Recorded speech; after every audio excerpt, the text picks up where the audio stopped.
to film your show. It'll be valuable. Wave at Charlotte. Say hi, Charlotte. Swim to me. Yay! Shower, sit on your knee. Does this have sound? Yeah, it's got It's sound. sound? Okay, swim back. Swim back. 1, 2, 3, go. All right. Swim, Jess. Got a girl. Jessie, swim to call your mom. Come on. Swim, Jimmy. Come on. Face in. Do it again. Do it again. Come on. Got your face wet. All right, we're going to carousel. Whoa, where am I starting? No, let's Charlotte. Look for Charlotte. Let's throw. 1, 2, 3, go. You want to do what Tasha did? You want to do what Tasha did? Okay. Ready? Okay. I'm reading the Westminster College Blue Jay Annual of 1908, the year before I graduated. Matt, why don't you read some of the class yells for us here on TV? Only with help. Matt, who's in there we know? I haven't found anybody yet. Clothes, there's supposed to be somebody in here we know. Yeah, somebody's screaming. My daddy. He's Matt, we'll come back Well, to he you. was must have been a kind of a rascal because they didn't put him in. And there's Dick Hinkle. Hi, Richard. He's addicted. He's addicted to his friends. An advertising man. Diane, does he always act like that? There was Aunt Lou Ann, and then there was Jules, and then there was Archibald, or somebody. Don't get Hi, Susan. What do you have to say? Not much, honey. Don't pick your I'm just nose. barely alive. Don't distract Marla. while the camera's I want to see your shirt. Stand up, show us your Her shirt. mother made them. Her Her mother. mother made her shoes. Her shoes. You gotta see the shoes. Carol, oh, take her shoes. I can't see him. What's special? What's special? Oh, the stars. I mean, zoom in on that. Keep working on it. All right, Chloe, tell us about your shirt, Say something in Clotilda. Alaska, Club. Clotilda, tell us. Chloe, we can't see your shirt properly. You want to see mine? Mine is Spuds McKenzie. Camille, let me see. What does it say? Spuds McKenzie. Uh-huh.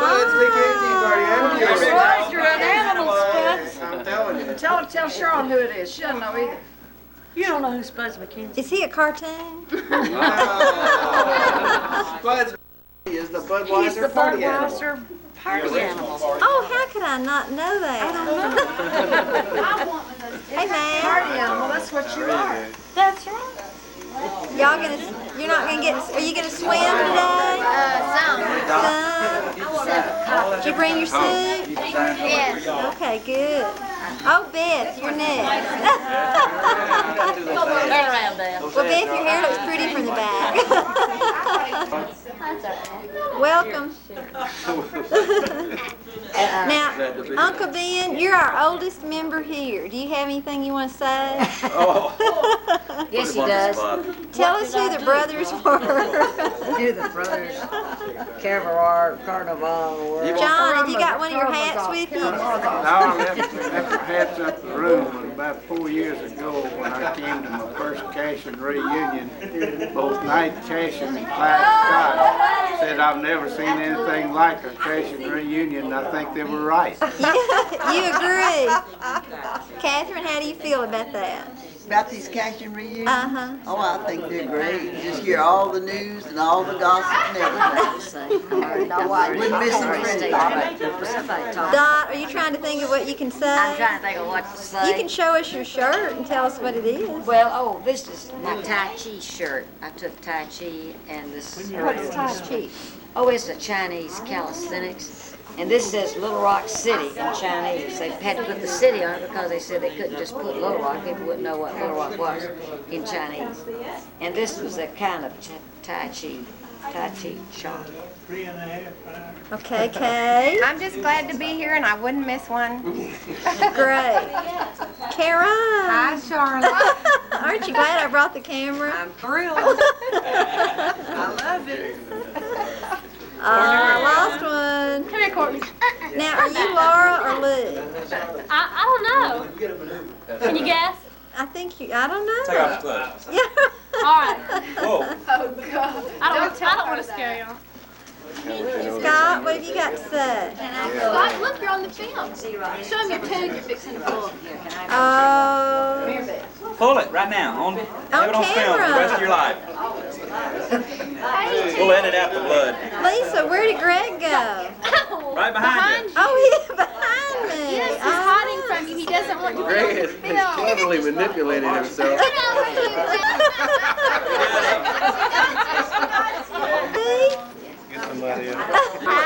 Say This something is to the 1987 Cashion reunion on beautiful Lake Hamilton, Hot Springs, Arkansas. I don't know how to zoom, so I'm just going to zoom. Nice guys.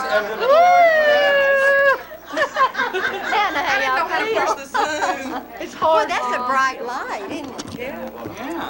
More to follow. We can hook this up later and y'all can see yourselves if you really want to. He's not my husband. Your cousin. Is she sleeping? Leah, tell us where you're going to college. What is your shirt? Leah, It's Jimmy's shirt, Brian's shirt. Jimmy's, I think. gotcha. Hi, Rachel. Hey, Rachel. Can you say hi? Reminds me of the delivery room. Hi, Rachel. Well, you have to. Sarah Brooke, show me that snake. What does it do? Ooh.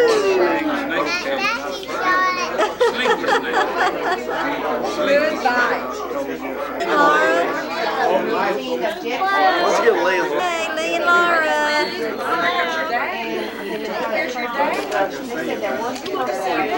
Are y'all kissing cousins? Hi, Jim. Hello, Charlotte. You call me your cousin now. Cousin Charlotte.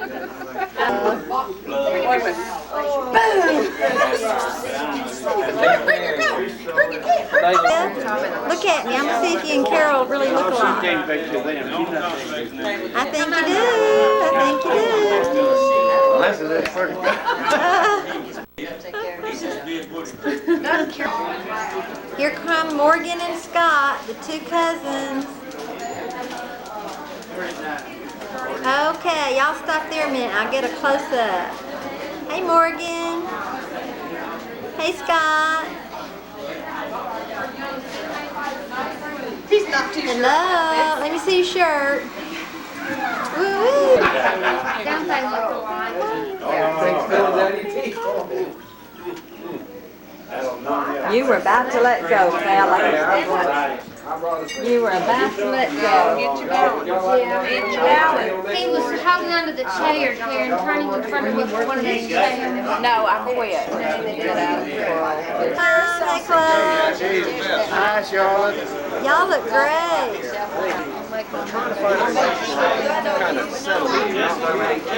Marla, let me see your eyeshadow. I'm going to zoom up. Look at me. I think it looks Ooh, very it nice. does. And this one. Is that Lolly? Lolly, can you say hi? No. Oh, it's a good looking. That's little Vincent. I haven't gotten you yet. Little Ben and Big Ben. Got two Bens there. Hi. Well, you never have been.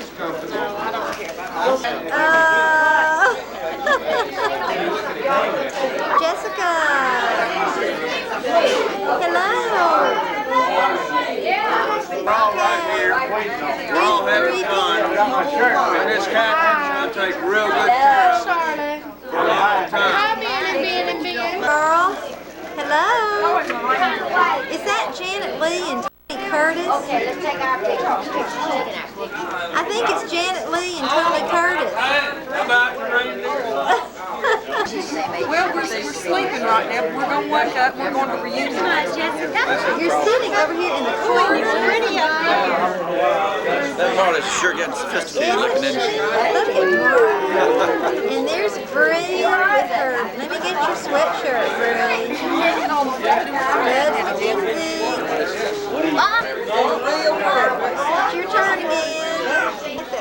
How long's the show gonna be? The show's going to be about a 4-hour show. I think everybody's going to have a great time. No intermission. Now, Bobby, are you gonna show both of those reels? Those are the first two. Feel something too? All right, you ready for the show? I'm ready. Hello. Look at the girl. Who wants to eat? Tommy, I don't want to eat. Janelle and Philip. I love this. Climbed Mount Everest about 4 years ago. Mount Everest is on the border of Nepal and Tibet, and Nepal has had a history of letting teams climb Everest since the early 50s. But China just opened their borders in 1980 to climbing, and we applied for a permit in '83. We were turned down once, and then we reapplied, and in 1984 we were accepted to climb in 1987. And at that time there was just 4 of us involved in it, but through a couple of years of looking into it and planning, we saw that that was a pretty futile effort. So we got several people from Seattle who worked for Rainier Mountaineering. They had asked us if they could go, and we picked a climbing leader named Eric Simonson from Mount Rainier. We ended up with a team of about 13 people. Cynthia and I didn't go with the rest of the group. The people from Seattle came to Kathmandu, Nepal, and picked up 6 Sherpas that are a race of people that live in Nepal and have a history of helping mountaineering teams. They bought a lot of supplies, and they came to the base camp through Nepal. Jack Allison, Ann Smith, a guy named Bob Allison, and Alex Brandon, who's a photographer for the Democrat, came through China, through Beijing, China, and Lhasa, Tibet, and then overland to the base camp. And that's what Cynthia and I did 3 weeks later. I've shown these slides to a group of 10-year-old kids last week, and I'll try to lower the level a little bit so y'all can understand it. That's good. Oh, don't bother. They have skyscrapers on the mountains. Which one of those is a mountain, Bob? Red. Cynthia and I went to Hong Kong Harbor. We started our trip in a pretty luxurious manner. Stayed in the Regency Hotel. All right. Here. This is a girl I met over there. Round, get the 2 little girls maybe on that place. Downtown Hong Kong. We flew from there to China, to Beijing. We had been over there last summer and had a pretty good trip. Cynthia and I were hoping to have our same interpreter there in China that we did last year on our mountaineering trip, but unfortunately we didn't. We had some pretty scuzzy weather, and Beijing, this is a good picture to show how Beijing is. It's pretty crowded. We did all the normal tourist stuff, the Great Wall.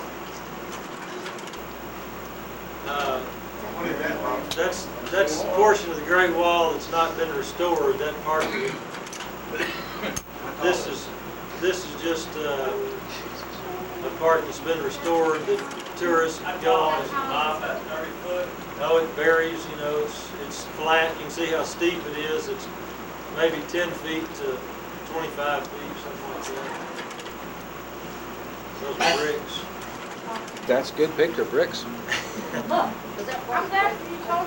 Saw a lot of sights in Beijing that your Aunt Clotilda can tell you about. The Forbidden City in the middle of the city was one of the last dynasties before they were overthrown in the early 1900s. The Ming tombs, Mickey Mouse.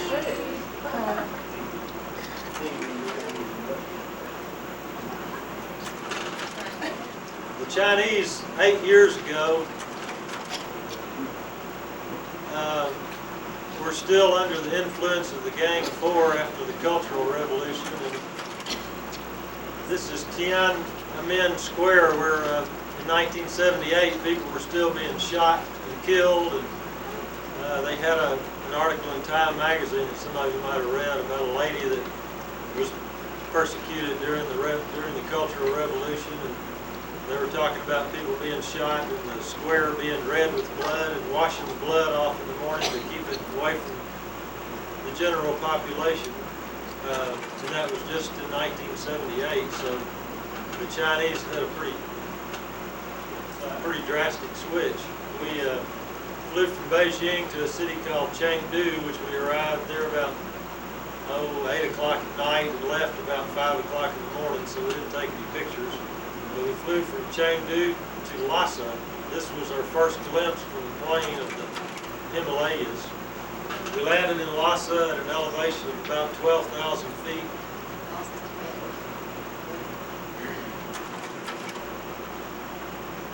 Cynthia and I, again, were alone, and we had our arrangements made through the Chinese Mountaineering Association, which made all the arrangements for all of our trip. I mean, our other people, and also they do anything that is done in the mountaineering field in China is arranged through them. We pay probably 5 times what a normal Chinese tourist would pay if he was staying at these motels and hotels. But they want to make U.S. dollars. We had a Jeep pick us up at the airport. Took us into town. It was about an hour's drive from the landing strip to Lhasa. That was a Buddha carved on a rock wall right on the edge of a river. Yeah. Of course, the religion in Tibet is Buddhism. It's probably 100 feet tall. The Dalai Lama was the religious head of the Buddhists, which is the religion in Tibet. A very strong, deep religion that has been followed for thousands of years. And the Chinese, when they took over Tibet in the early 50s, tried to stamp out the religion, but they found that it was just so deep ingrained in the Tibetan people that they couldn't, so they let it start filtering back into their life, and they let young boys go into the monasteries now to be monks, and it's really the whole fabric of their life is built around their religion. They have temples everywhere. We got so sick of temples we didn't want to know what to do. But the Tibetans were really a nice, friendly people. Cynthia really enjoyed Tibet after China. The Tibetans don't necessarily like the Chinese because they look at the Chinese people as the conquerors of Tibet. This was a picture going into the Bakur Temple that was one of the main temples in Tibet. Bob, time frame. What time of year is this now? This was late March, this past March. Aren't the Chinese Now the Tibetans probably, actually the main population feels a little bit overwhelmed by the Chinese because they've been so isolated. You know, the forbidden city of Lhasa, and they just did not have any contact with the outside world until the early 60s, and then they were just literally beaten and imprisoned by the Chinese after the Chinese took them over. And in talking to our interpreter, our Chinese interpreter, we found that the Chinese believed that the Tibetans were more or less enslaved by their Dalai Lama, and they just, were victims of a religion that persecuted them. But the Tibetans were always happy, and then all of their monasteries and religious artifacts and everything were destroyed by the Chinese over the last 20 years. That was their justification for taking them over? That was their justification? Yeah, really, that's how they, the normal Chinese person believes that China was right and the Tibetans were enslaved and they liberated them. This is the Potala Palace, which has been built over hundreds of years by all the Dalai Lamas. It's where the Dalai Lama used to reside until he was, I mean, each Dalai Lama resided until the most recent one was chased out of China in, I think, 59. It seems like the household. Well, no, he was a benevolent type ruler. He was not a fearful person. Is there a Dalai Lama now? Yeah, there's this same Dalai Lama that was the Dalai in the late 50s is now in India in exile. He snuck out of China in the late 50s after he saw that the Chinese were not going to let them keep their religion, and he was enthroned when he was about 2 years old. They look at the Dalai Lama as a reincarnation of Buddha, and when one dies, it takes all of the monks about a year or 2 years to go around the country, and they finally find what they think is the new Dalai Lama reincarnated in a young child, and they take him to the Potala when he's 2 or 3 or 4 years old, and put him in this palace, and he rules all of Tibet. So You spoke about the word India, and then you also spoke the word China overwhelms the Tibet. In China winning the tug of war to overwhelm the Tibetans and own them, and it's not India also trying, but they're not as much. I don't know about South of Himalayas, I know they are they up there in Tibet? Well, there's border disputes between India and China, but I think generally in Tibet, the Chinese are winning, but like Cynthia said, the Chinese don't like the Tibetans, and the Tibetans don't like the Chinese. The Chinese are not winning, they're overwhelming. They've occupied the country. Yeah. They do. But see, the Chinese have said, we have given you back your religious freedom. We realize we made a mistake to try to stand down, but the Dalai Lama doesn't go back. Well, because it didn't happen, they say. So the Chinese are, they're up to no good. Simply, are they generally a happy people? The Tibet, that's a perfect picture of a Tibetan right there. That's a young monk. They have these wonderful high, rosy cheekbones and always the prettiest smile coming out from this dark skin and the whitest teeth. And How old are they? The monks? Well, it used to be, before the Chinese took them over, that each family was given the privilege to give one son to the monastery. I mean, that was your honor, and you gave either your oldest son or your favorite son to the monastery. And then they stamped all that out. They said, the Chinese said no more Tibetan religion. Now they've started letting them send people to the monasteries. What few are left standing. But, Claude, to answer your question, the Tibetan people were so different from the Chinese people. They were just always had a smile on their face and glad to see you. But they lived in such an isolated they're so high. The people in China said, why would you even want to go to Tibet? Because it's so high and you have, it's terrible altitude and it's hard to breathe. But they just aren't they so kind? They're almost naive. Yeah. Oh, yeah, they're still in like the 12th century. Very primitive. But they always have that smile. We saw little kids, 4 or 5 years old, sitting in the temples on the floor reading their, what do you call it? Well, their prayer books. Just reading through their prayer books and just constantly chanting them. Yeah. This is looking out over some of the rooftops in Lhasa. You can see the prayer flags. The country was just beautifully blue sky from the high altitude and very little atmosphere, and gray hills, not much rain at all. It's just very gray and brown hills. And then you see these beautiful prayer flags just all over the place, and there's really none at all. There's no trees, no grass. That was our Tibetan interpreter. That's the Potala again. You can see what an unbelievable structure it is. It's like But how the hell do they? It's just a little bit higher than Lhasa. It's about 12 feet 5.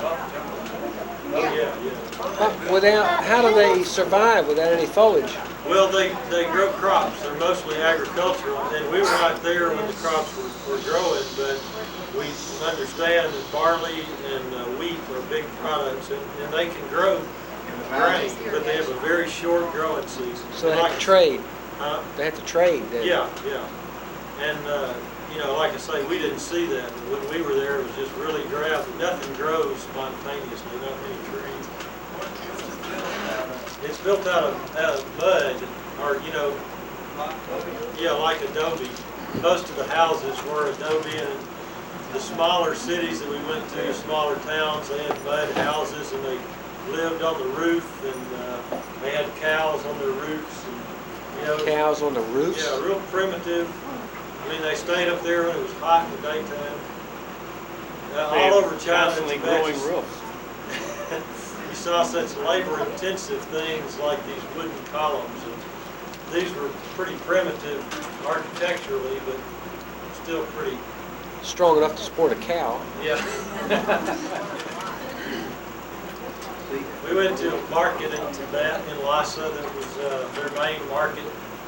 You can see Cynthia there in the middle. We know when you tried to buy something, you were surrounded by people. Huh? Flo, you know that you gave me some money to bring back some presents to some of the women of the family. That's what I was buying right there. And all these people just surround you. The minute they see they've got an American, because they don't see very many, they're seeing more and more now, but they just, of course, think we're just loaded in money, and relatively we are. But no hostility. No, oh no, it's great. They're poking you and saying, here, take this one, and always with these wonderful big smiles on their faces. I mean, this was the most fun I had that whole day when all these people were around me, trying to say, here's mine, buy mine, mine's prettier, you know. I'll tell you one thing, Cynthia, that's an enviable picture. Guarantee. Cash, move. Sit down, sweetheart. This was the meat market. Yeah. Would you like to pick one out there? This was one of the staples of the Tibetan society, yak butter. Yak butter. They ate it, Does sold that it. come from underneath a yak's arm? It comes from between his toes. Between his toes. They burned yak butter in the temples as candles. They had little, looked like little small wine glasses with a wick floating in the yak butter. All of the Tibetans gave yak butter as a sacrifice. How is yak butter derived from yak's milk? Yeah, I guess. Yeah. Did y'all taste it? No. Cynthia bought this box. That was a box that held a picture of the Dalai Lama. They all wanted a picture of the Dalai Lama. They'd come up to you and say, Dalai Lama, Dalai Lama. They all just wanted a picture of him. Still an And is it insult. hard to get, Bobby? It's pretty hard over there. Well, I mean, is it? Yeah, it's a pretty valuable thing. And you know, if we had known it, we would have taken a lot of pictures of the Dalai Lama. He's just a regular looking guy like these monks. Alvin, I think there's a prospect there. We can make some money doing Dalai Lama pictures. You got a good copy. I got a good photographer. This is a monastery, and they were discussing the Bible here, yelling and screaming at each other. These are monks in training at the Sarah Monastery. A bunch of prayer flags. The significance of a prayer flag is that they flutter up the prayers to heaven, and every time a flag flutters, it's one more push up to heaven. So they have all these prayer flags all over their bushes and all over their houses, and you'll see some pictures later on of when they bless the base camp so that these flags would flutter your prayers up to God. When do those flags pray? Whenever the wind blows. What's the name of the Bible? I don't know, the Koran. Yeah.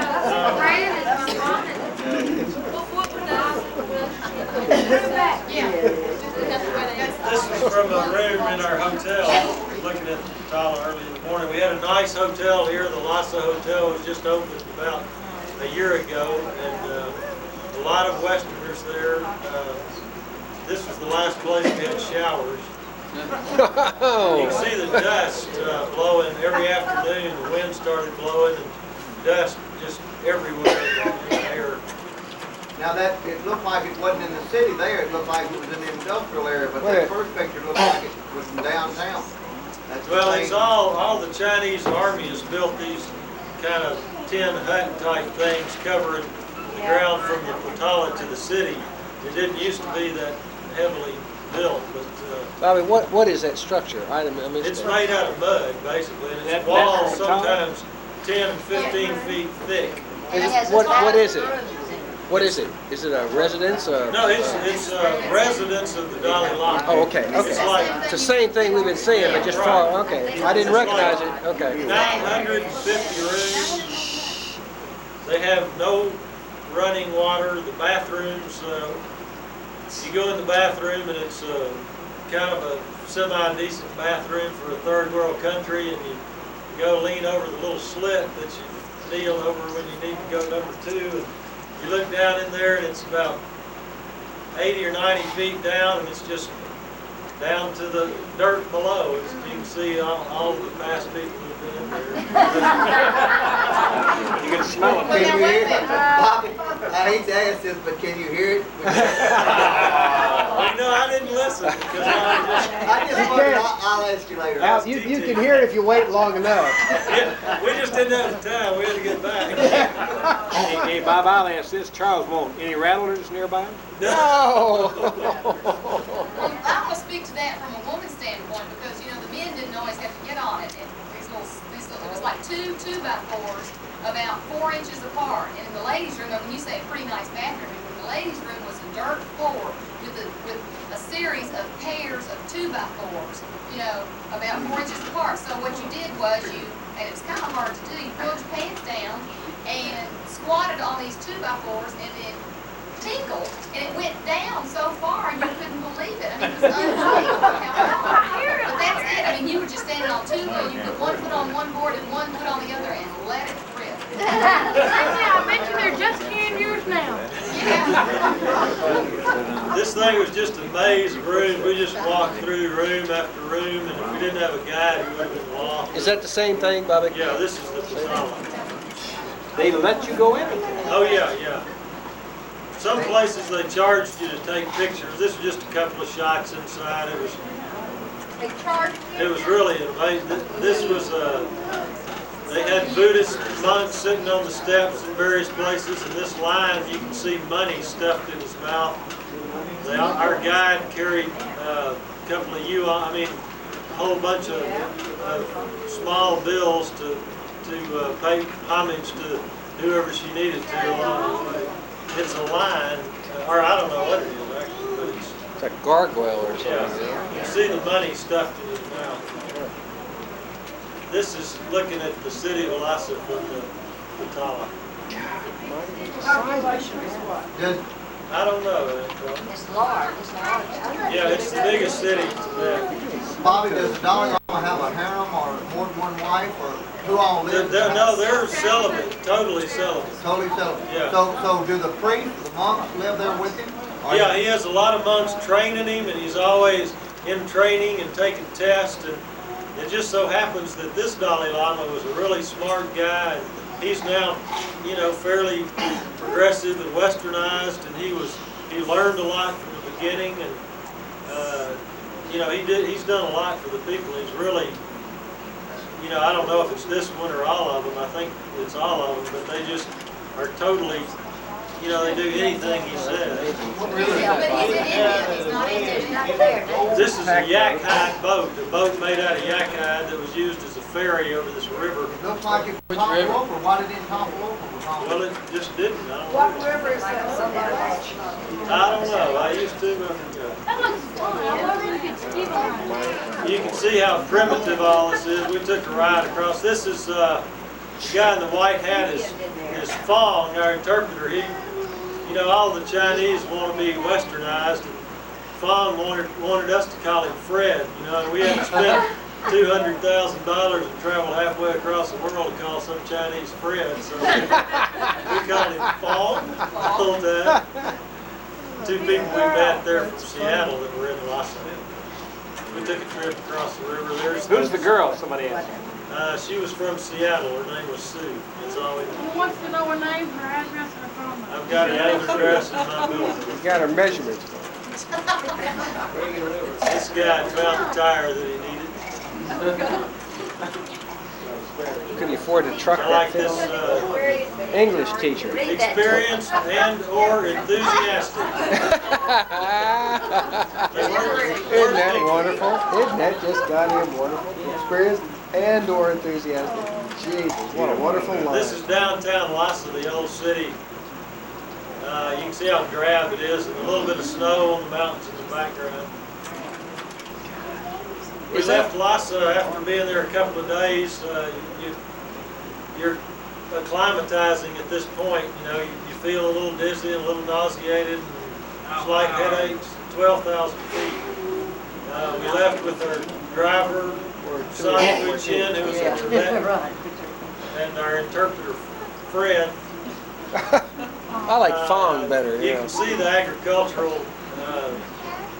They're just putting their crops in now. They're all plowing with yaks that are all dressed up in pretty headdresses. Wait a minute, can you go back? Huh? Can you go back? What's the pole and what's on top of it? Well, it's telephone. Telephone? Those are the bells? Yeah, you can see that. Yeah, you go along and it's, you know, it'll be down for 10 or 15 miles. We saw this last summer in western China. You know, it's a great idea, but this country is so rugged and they don't have Charles turnage to go around and have people fix it all the time. So it never works, but it's the idea, you know.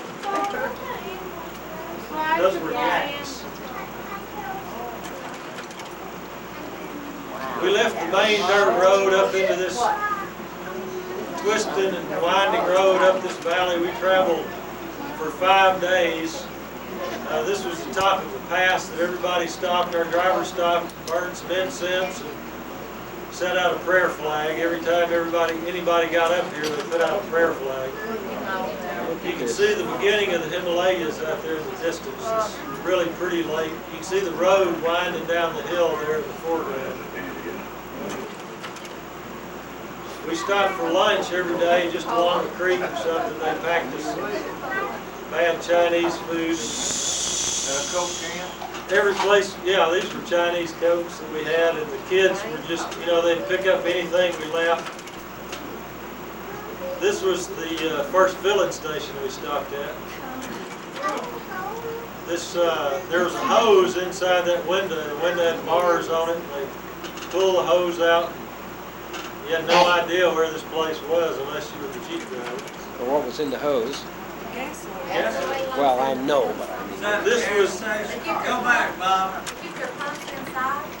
yeah, they didn't pump it. They had it in the tank, and it was all gravity flow.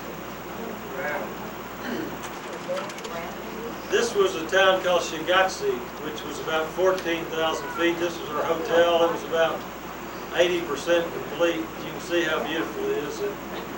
They had showers in them, but they didn't have any water. They had no hot water in the hotel. But we did occasionally have water in our sink, and every once in a while we had lights. So were there other Westerners in the hotel, Bob? When anybody up, but No, this was a pretty grilled place. This was, Lhasa was the last place we had a shower. This was not a dirt floor, but it was no heat or air. I mean, no cooling or heating. No electricity. Were there other Westerners there with you? I mean, Not at this hotel. This was getting pretty far back into the boonies. so is it building for the future? Are they Yeah, you know, they expecting more traffic coming? yeah, they all are building for the tourist trade and want it to come, but you know, they have no idea of how to make anybody comfortable. But their government and the Chinese army comes in and builds these things, but they never finish them. You know, they're really bad construction. They're ugly. They're not run very well. We saw our last monastery there in Shigatse. We couldn't stand any more monasteries. The smell of yak butter had permeated our clothes until we couldn't even go to sleep at night. These were a couple of friends that we'd met in Lhasa that had driven to Shigatse just to see Everest. You can see it from just outside Shigatse. They like that butter? No. They don't. Tibetans. Oh, the Tibetans do. Are you gonna say one more hotel where you have the dirt? What type vehicles? Those are Mitsubishi Jeeps. They look new. They had about 14,000 miles on them, and you just couldn't imagine the abuse that they took on these roads. Every time you'd stop, nomads like this would walk up to you and look around. We were just like, no, they were real friendly and curious. Look at that. Look at that right This there. guy, What a this shot. was the neatest thing, Richard. This homemade musical instrument had just twine as the strings, and when I asked him to play it, he tuned it up, you know, and he had a little wooden pick, and he played it, and his sister danced, and then I sang Mr. Bojangles for him, and they ran off. Now what did I sing? But they were just as cute as they could be, and they were so dirty and just, you know, in these skins for clothes, but real friendly and Bobby, turn this Yeah. out, Bobby. Children. Those are children too. yeah. We had stopped for lunch Are they just 10 years on old? this road, and they just wandered Yeah. up. They're these just nomads that live all up in these hills. Look at Everywhere. his They're tribes shoes. people. These are still Tibetans.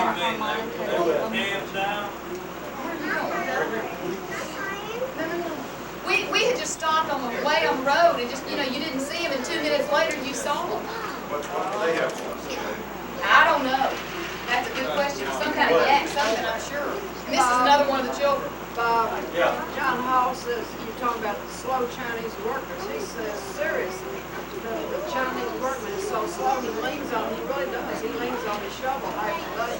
And he says they're as slow as the old WPA workers were. And you don't remember them, but they were awful Yeah. slow. Well, but that's what you see all through China in their history is, you know, they're slow, but there's so many people.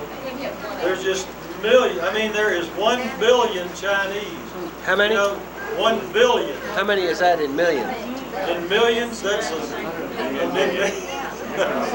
No, I know, I'm 1,000 serious. million. 1,000, and how And you many? know, the Chinese, when they want to stamp out rats, they say, we want everybody in the country to kill 1 rat. And they're gone. I They believe did that. that with cats, they did it with rats, they're doing it with ants. They're doing it with their population. They're doing it If with they all children. jumped up at one time and came down at the same time, they'd cause an earthquake. You Now, if would you believe believe that, crowded. How crowded Yeah, there's just so the many cities were. The people. big cities. Now, well, once we got into Tibet, it was desolate and isolated. That's just the perfect road that we traveled for 5 days to get to Mount Everest. Bob, It's very good. 5 days on a road like that? they got so many people, they got to do it that way for everybody to have a job. yeah, that's true. What's in the background there? That's our first view of Mount Everest. Okay. That's the east side of Everest. This was the last town we stayed in called Shegar. It will live forever in the memory. You can see the pointed hill on the right. You can see kind of ramparts going up the center ridge on that hill. That was a monastery that was destroyed during the Cultural Revolution. I think it used to house about 2,000 monks. And it's just totally destroyed. We walked up there. When we drove up in the afternoon, this whole area was just covered by a dust storm. Every afternoon the wind would come up and it was so dusty you couldn't walk, it just choked you. But it was beautiful. You can see in the morning like this, just really desolate and stark and pretty landscape with no green, only blue and brown. All right, Why did is you there say no it would green, never Molly, grow? because it's winter, or is all this green with wheat or barley in the? Yeah, it's not green now because it's just getting over winter, the same seasons we had. But they were feverishly planting and plowing.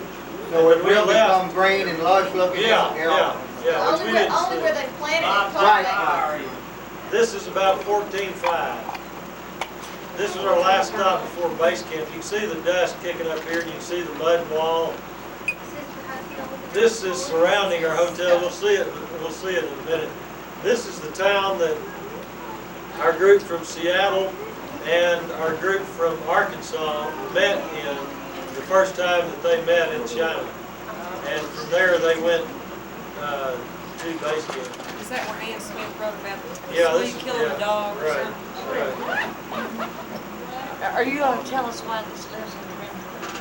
Why, what? Why this lives in your memory forever? Oh, it was just such a, you know, it was great if you could stay there for an hour and then leave, but we stayed there for 2 days, and it was really, like I say, dusty, and, you know, all these are just mud huts, and you can see a lot of wind, and sunny and pretty in the afternoon, but really cold at night. This is the Chinese Army detachment. They're building an irrigation system. This was all over Tibet and also all over China. They would dam up a stream like this and raise the water level, and you can see to the right, then they would make a ditch there and take the water at a less of an angle than the slope of the river, and they could take it into places that were higher than the river. And this was just intricate systems all over Tibet. Didn't the Chinese teach them? No, it's just little. Jack Downs was one of the doctors there. How come he was attached to Seattle rather than you? Well, he was not. No, he was with a trekking group. Was he with a trekking group? He came in later. We had about 13 people that paid, donated about $1,500 each to our trip. Plus, they got to go under our mountaineering permit, and they traveled across the same route that we did a little bit later, and came to base camp for 5 days. And they had a good time. They had a good trip. They were a big contributor to our effort, and Jack Downs was a member of that trip. I don't figure Jack Downs would get that much. Marty, you didn't tell them about where you stayed there. Oh, we'll see that in a minute. That was That Everest? that's Everest from the east face, just outside of Shekar. Look that hard to climb. Is that higher than Cantrell Hill? That's a pinnacle. I mean, well, I'm sitting at an angle. We came down across the dirt. It's about 5 steps, and that's it. And it took y'all. We turned up a valley called the Rongbuk Valley. That from the north face, the Rongbuk River comes out of the mountain at just at the base of the north face, and comes down, forms this big valley, and we turned off this main dirt road, which was like Alvin's farm roads, and onto this rocky thing that was washed out half of the way, and just wound its way up this valley, and finally rounded a corner where we're going up the Rongbuk River Valley, and this is the north face of Everest. Base camp is way up there just at the beginning of that snow. Cynthia and I arrived at base camp after the rest of the group had been there for about 2 weeks. Alex Brandon with the Democrat was there to meet us. Took that picture.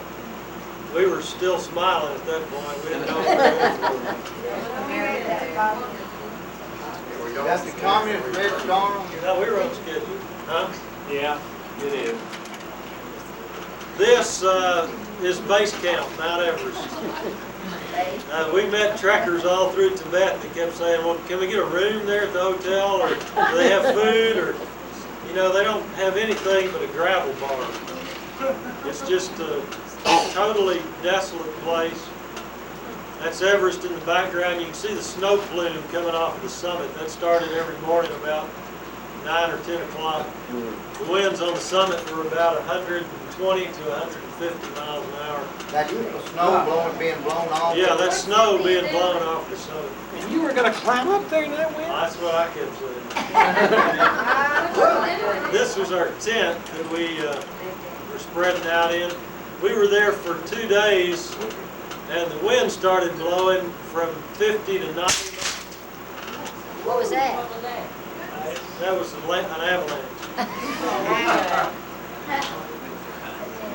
The wind blew from 50 to 90 miles an hour. For the whole time Cynthia was there, it was the most depressing thing. We laid in that tent. We tried to read. The walls of the tent on the left would touch the walls of the tent on the right when the wind was blowing. I don't know, we had to keep going out. Huge stones on it. But the tent stayed up? Yeah. You know, Bobby said we were there 2 days. We were there 2 days and the weather was fine. I was there 6 days, and that wind, after it started, after 2 days, it never stopped. I mean, we had to shout each other. It was like it was trying to drive you crazy. It was terrible. Just sleeping. You You did did, sleep it was in like it. a train circling your tent. It was just going like this. There was no shelter, Bobby, no ridge to get behind, no mountain, no. We We had to be right out in the middle of that gravel. There was, the wind was just gust and rolling and just, it was everywhere. The tent flapping and about 5 times as loud. It never stopped. I mean, I felt like a crazy person. It sounded like my house. Bobby, you ever thought about golf? You think, I gotta get out of this tent, and then you get out in the wind and it blow you down until you go back in the tent. It was terrible. This is Everest, Oh, wait a minute. Wait a minute. Let's find out about something. You told us about what happened in the in the hotel. What about it? In the wind. well, it didn't take very long. It hit about 80 feet behind. Yeah. In fact, there's a lot of stories about that I really can't go into. But that was a favorite topic of ours in advanced base camp. You know how all that happened. It went all over your clothes a lot of times. But the lucky thing is it frees immediately and you can just ship it off.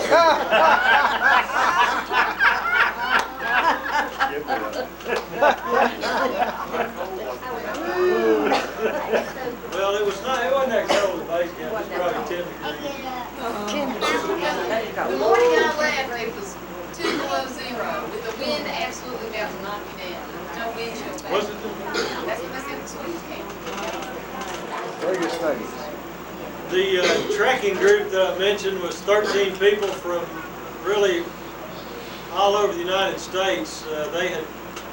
Cynthia left about, Cynthia and I tried to go to advanced base camp, which was our next camp up the mountain.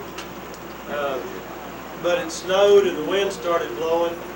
And everybody up on the mountain came back down to advanced base. Nobody was moving anywhere, so we stayed there. And then Cynthia left, which was a very sad time for both of us, I'll tell you. And the trekking group came the next day. We put up 3 more tents for them, and they, this is Jim Johnson, one of the guys that used to play in the band that I played in, was with the trekking group. They were really a good morale boost for us. A couple of people from advanced base camp came down to see the trekkers. We had a couple of song fests, and we stayed around. We had about 18 of us in this tent singing. It was probably 20 degrees, but it was fun. It was a good break for all of us. This is Everest from base camp. You can see that mountain in the foreground. That's just a little hill that didn't even have a name that kind of cut off the route. Our route from advanced base camp went to the left there, right at the bottom of that snow mountain, all the way around to that mountain in the foreground of Everest, and then turned hard left there. And then we got on the face. Alex Brandon, who was the Democrat photographer, and I left, I think the second day the trekkers were there, to go up to advanced base camp. Some of the trekkers went with us. We kind of started off on a pretty day and kind of a lark, and some of the trekkers hoped to go to ABC with us, but after 4 hours, Alex said we might be a fourth of the way there, so all the trekkers dropped out eventually, and Alex and I got lost that day. We got caught in a snowstorm, complete whiteout, hands freezing. Alex made me put on my heavy gear, or I never would have believed it was that far. We ended up getting into advanced base camp about 8 hours later, frozen, our beards frozen with ice and snow all over our gloves. Our Sherpa cook at advanced base camp was the only one there, and he'd been out looking for us and had a meal ready for us. We slept in the cook tent for 2 days just trying to recover. That was my first taste of what we were in for here. Tell us about your communications. We had radios at every camp. and we had talked to the people at the upper camps, and they had just left that day to start going back up the mountain. See, you got a nice smile there. Bobby, were your meals pretty good? They were for the first week or two, but you know, after 2 months of it, all went bad. I'll be back shortly. I'm taking over here. This is Miss Chong, who was Bobby's interpreter last year in China when they climbed Mount Tagata. And we had really hoped that she would be our interpreter, but instead, when Bobby and I traveled, but instead she was the interpreter for the trekking group that came over. And she's been real sweet and written us live letters and all that. She was assigned Chinese, and How was she assigned by the government? yeah, she works for the Chinese Mountaineering Association, and you know, everything's bureaucratic and all these different governmental agencies, and we didn't make a move. I mean, we didn't take a meal or step outside of our hotel, which they had put us in, without somebody from the CMA, Chinese Mountaineering Association, with us. Now, I don't know what the that is a picture. It looks like a painting. And I'm not sure. I'm sure Bobby would say something about the route or something here. And I think this was at Advanced Base Camp, which was the main base camp, and it was at 18,500 feet. It's where they spent most of their time. And there you can see part of the glacier in there. I think this just shows part of the terrain. Now this is Advanced Base Camp. This is to say this is their main camp. This is where they spent a good deal of their time. And there are two birds. See, he said you left. Where did you go? You came home? No, he left to go to the bathroom. No, I knew that. I knew that, but I mean, he said you left from the... Cynthia went back home through the fall. Okay. Yeah, I left to go home, yeah. Bobby, when you tell us when you get to Crevasse. Oh, we will. What is that picture? Those are, Birds fly. these are crows that stayed around our advanced base camp. Did they go any higher? It's a nice the glacier, the Rongbuk Glacier at base camp, all that gravel was just a covering of the ice on the glacier. As you went up, Is that the same crow or something? Yeah. exactly. As you go up, you see those ice pinnacles start forming, and then higher up on the mountain, the glacier is just a smooth ice road. But right here at Advanced Base Camp, there were ice pinnacles all over. That's Alex. How did he get his camera to work? What did he? It's special. He had 3 or 4 cameras and he had special lubrication. That's all your food.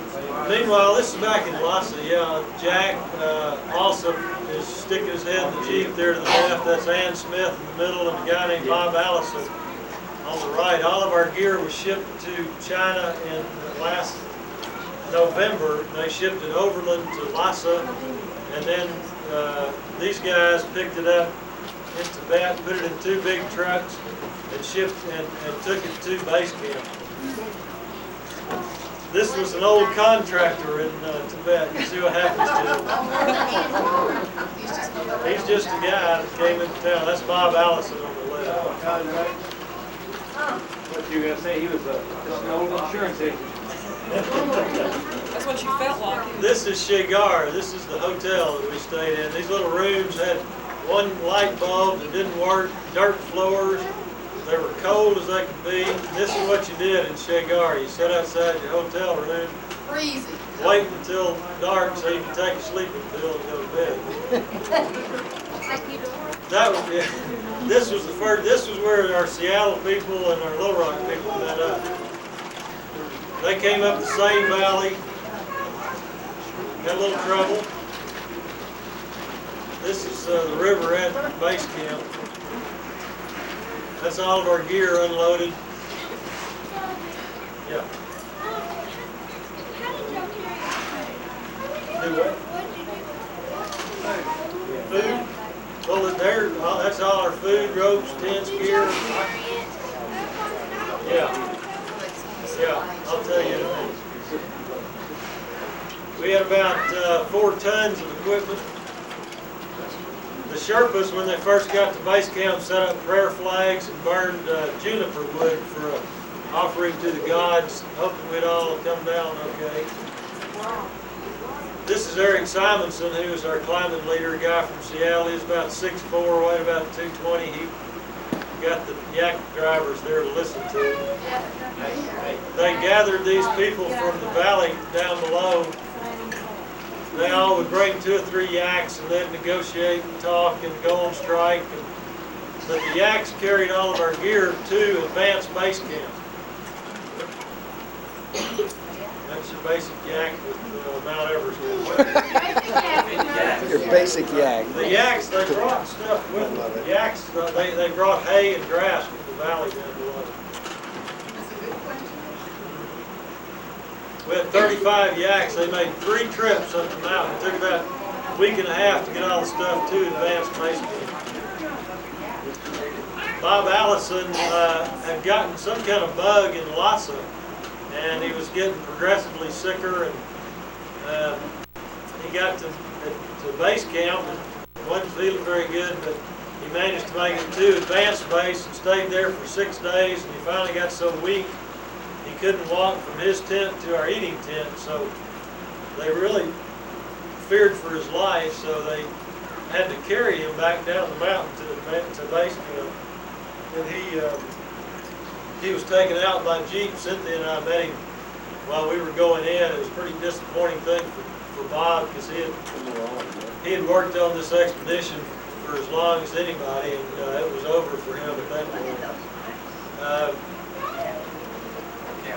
This is advanced base camp. I was going to answer Adele's question about all of our equipment.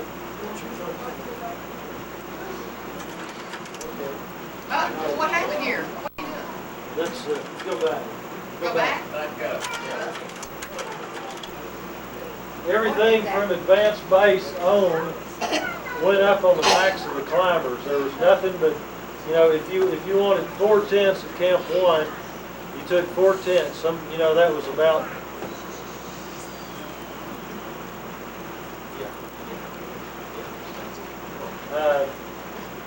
a tent weighed about 15 pounds, and that was down low at advanced base camp. You could carry about 30 pounds, but as you got higher, a load of 10 pounds was a load. But all of our equipment was here, all the food and everything. We kept a tarp over it. This was our eating tent. This was our cook tent. The Sherpas had this tent, and then all the members had their own individual tents back in here. Where's your tent? Right there. How did those pinnacles form? That's the glacier melting away. This is 18,200 feet. And as you get higher, it's colder and colder. Down low, the glacier is melted and gravity covered it. Up here, the sun would hit it and it would melt it down as far as it could, and then it would freeze again. And a little bit farther up, it was just a solid ice covering that. Yeah, we were on the glacier after this. We had 4 camps up the mountain after this. 1, 2, 3, and 4. We carried everything from here to establish Camp 1. You carried everything you needed for Camp 1, set it up, and there you had Camp 1. Then you needed That food. took how long? Oh, we had 5 Sherpa carriers, and we had about 9 or 10 climbers. We carried The loads. yak just The could yak not went- make it any further. The yak Yeah. went just that far, right? The yaks were just this far. They just couldn't make it, Bobby, too steep to what?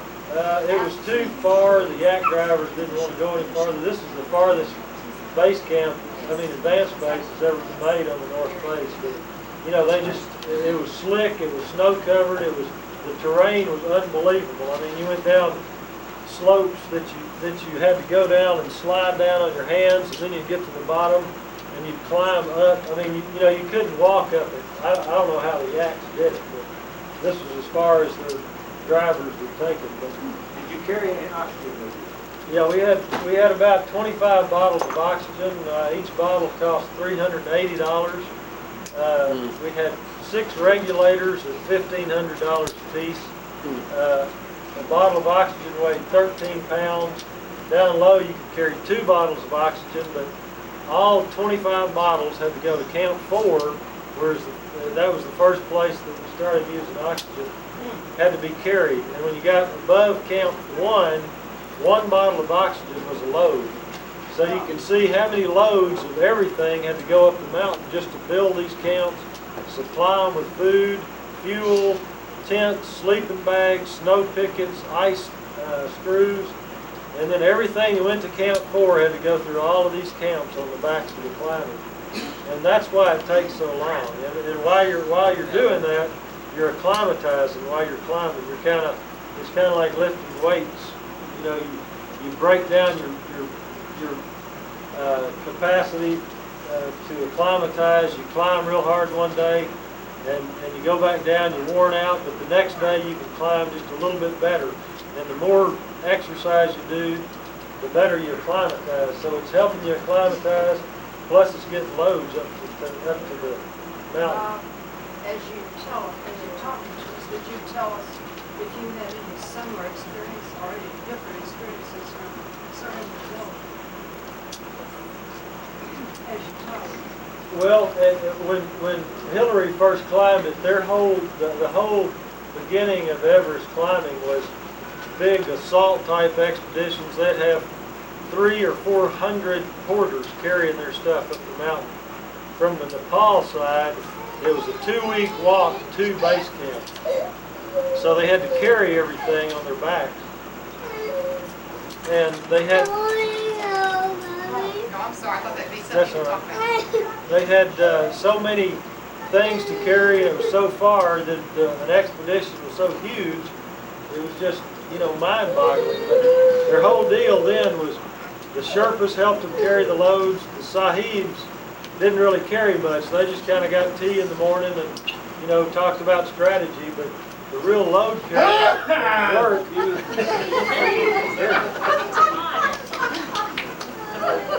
of that back and forth climbing was done by the Sherpas. This is the team. This is the team. That's the thing. That's the team. Go home. But the Chinese let us import these 6 Sherpas from Nepal, and they were really a huge help to us. This was our eating tent at Advanced Base Camp. We planned a lot of strategy around that table. That brings back terrible memories. When you say strategy, what do you mean? Oh, just, climbing, what we were going to do. That's Eric, our climbing leader. Did you have a lot of arguments? No, we really didn't. You can see the type of food we ate: Captain Crunch cereal, Cheerios, Hunt's Ketchup. I can remember that was the last bottle of pickle relish there in the foreground. We fought over that for 2 days. We tried to eat food that we normally ate down below. You can see how, I got so sunburned, my lips, that's me.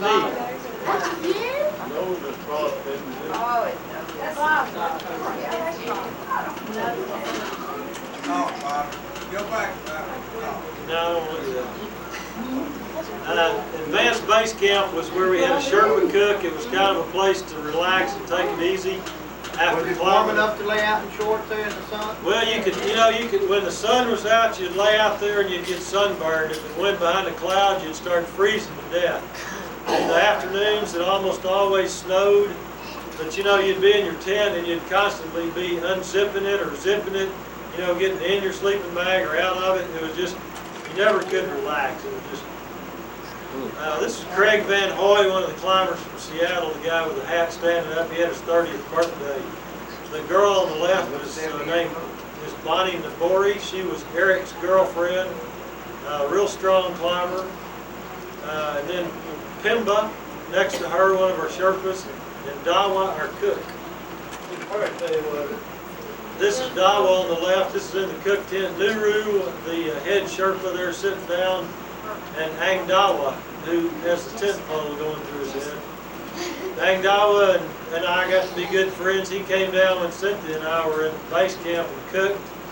He was sick and he came down to base camp and we made him cook. But he was really great. He could do anything.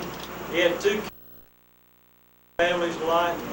And sad thing happened to him is his youngest son died while he was on Everest of a lung disease. And that, it sounds terrible, and it is, but he is Hindu. But, you know, he loved his kids, and we talked a whole bunch about that. The child had been sick a lot, but... What language were you conversing in? No, he didn't get word. Spoke English? Yeah, they spoke English. This is Dawa. They spoke what, Bobby? They spoke English and Nepali. Could he speak fluently to you? No, not fluently, just kind of, you know, basic. What's it giving you? Dawa, our cook, would bring us tea every afternoon at Advanced Base Camp. Went 4? Huh? 4? At 4? Like that Oh, yeah.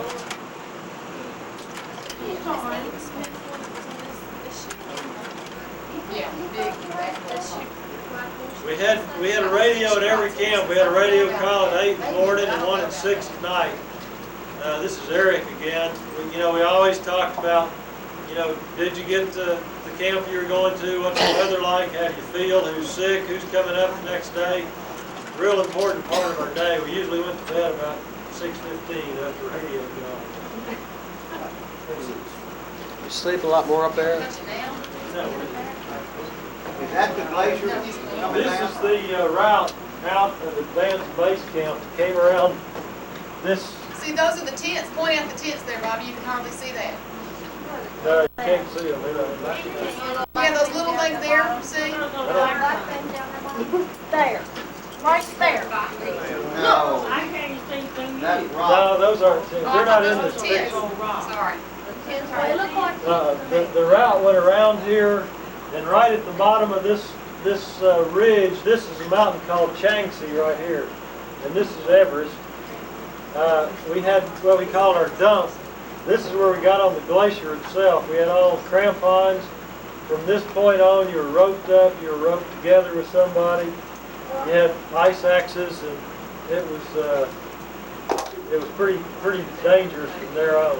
And you say you came back this way to go up that mountain? You came right down here to this, and then this is a big valley between Everest and this.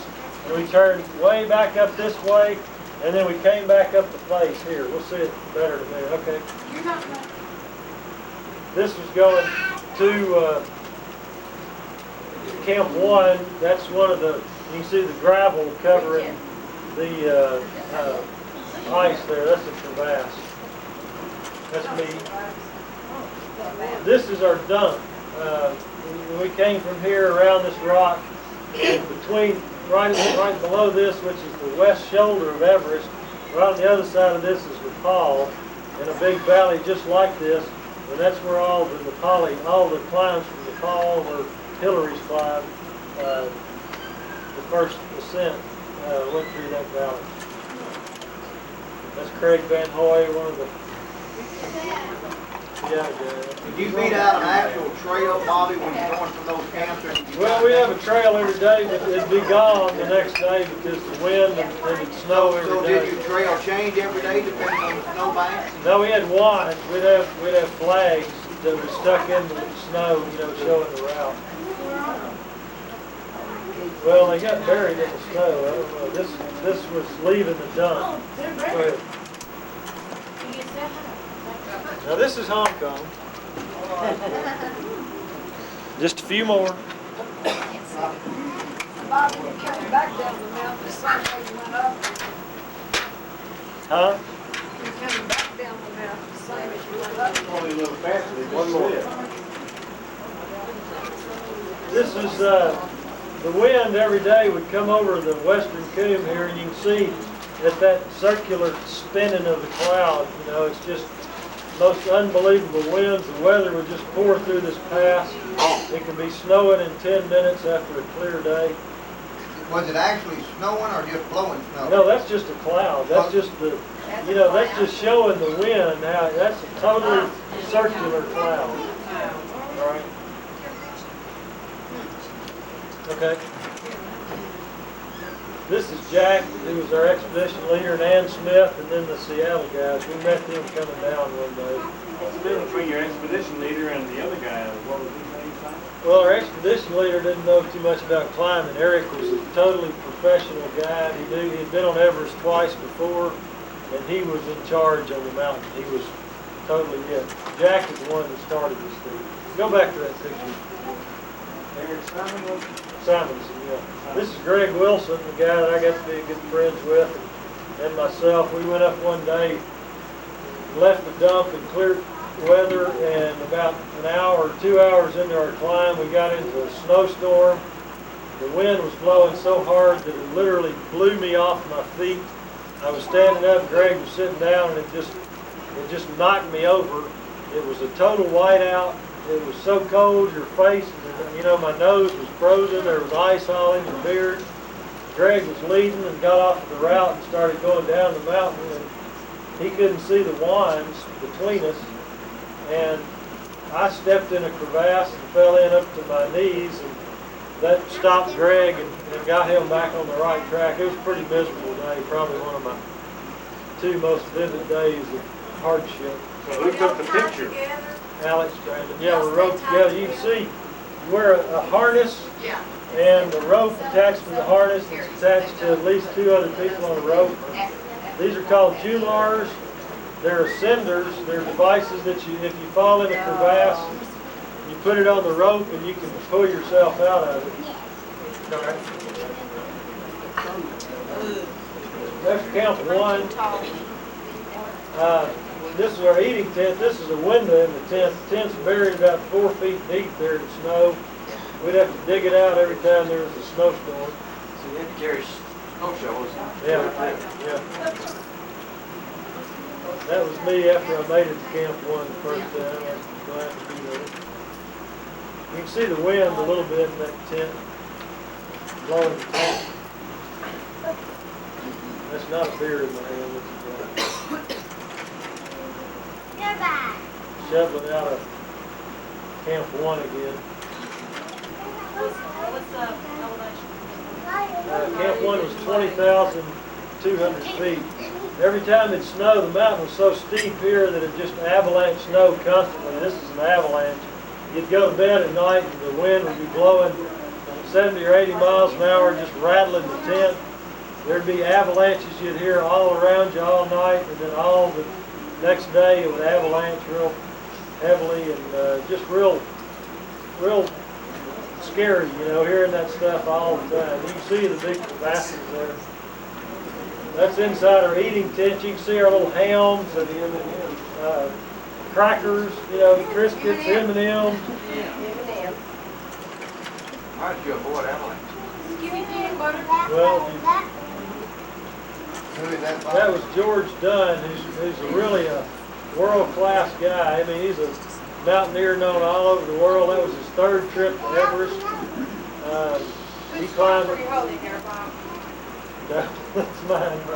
Alex took about 10 pictures of me trying to clean all these scabs and stuff off my face. You can see how sunburned, you know, you're wearing snow goggles and you get so sunburned out here. And I've got sun cream on, and it didn't seem to help me much. And that's the Sherpas coming down from Camp 2. That's Nuru and Angdawa here after they came down, all their packs and stuff. That's looking back down the Rongbuk Glacier, a mountain called Pumori. Right over there is the Western Tomb, which is where they climbed Everest with the fall sun. What's that light over? That's the sun. This is Greg Wilson and me and Bonnie coming down from, I think, Camp 2 one day. You see, everybody roped together, ski poles, all of your rescue devices. Sorry. I lost about 25 pounds. You can see the scale of everything there, how massive it is.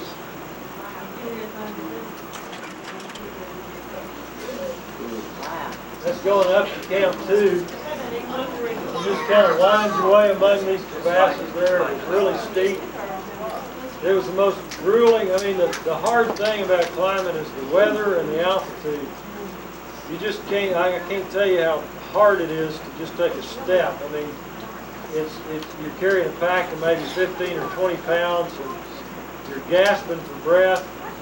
The last time I went to Camp 2 was, we just had a snow, and the snow was about 1 foot to 18 inches deep. Greg, I think this is when we were going. Greg Wilson was leading. Are those credits? Yeah, yeah. Did you have to keep changing your route? You changed it a little bit. The crevasses would get snowed over, and you know you couldn't see them, and you have to probe constantly for them to find them.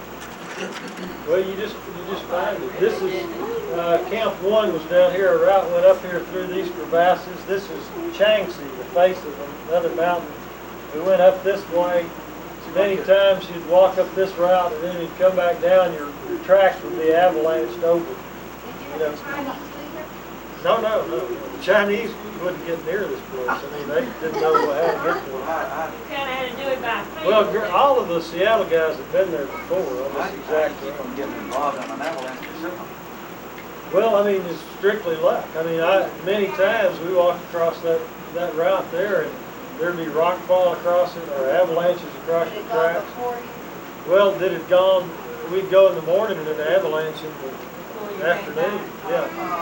And it was just a matter of luck, literally. I mean, it was scary. You know? I mean, I was scared all the time. I mean, I don't pretend to be I didn't love it. It was miserable. It was really tough. It was scary. It was dangerous. How come that gal from Little Rock wants to go back? Oh, she doesn't.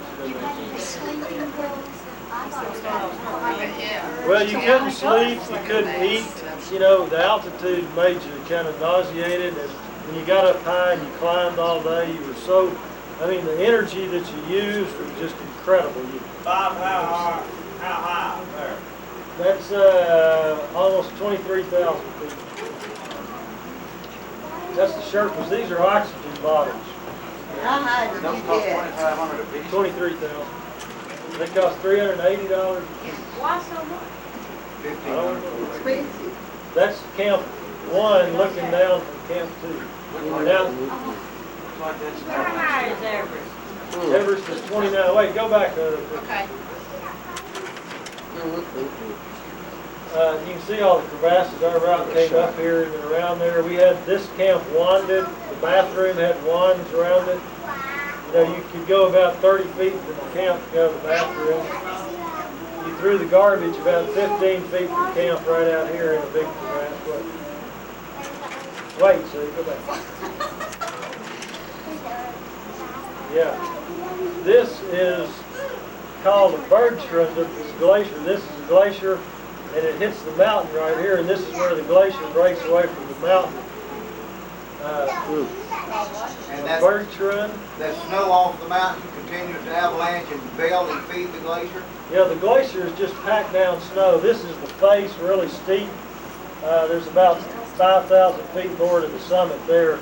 But I wanted to show you that because this is the bottom of the Japanese couloir, and that's, go ahead and change it. This guy was Roger Marshall. He was a guy from Great Britain.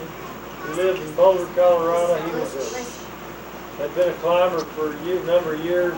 Was pretty famous. This is his girlfriend, Ruth. Girl? Yeah, that's a girl.